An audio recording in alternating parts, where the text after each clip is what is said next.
Welcome to the Tech Egg. Don't get scrambled. Enjoy the video. You begin by confirming system readiness. 64-bit Kali, virtualization enabled, and enough RAM and disk.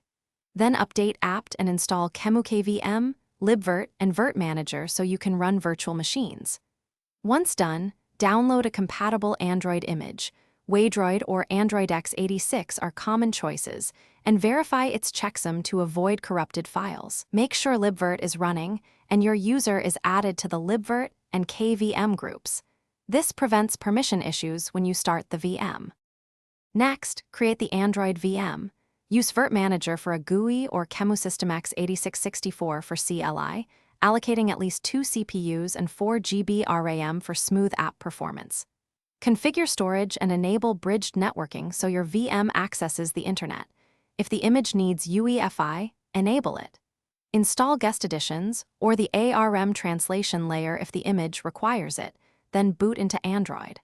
Once booted, enable developer options and ADB debugging so you can install apps directly from Kali. Finally, run apps by connecting ADB.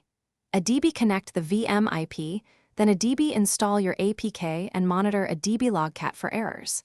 If performance lags, enable GPU pass-through or increase VM RAM, alternatively switch to Waydroid for a container-based approach with lower overhead.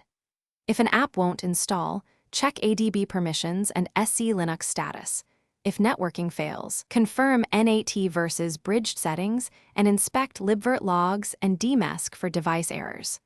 One key tip: always verify kernel modules and virtualization status before blaming the guest image.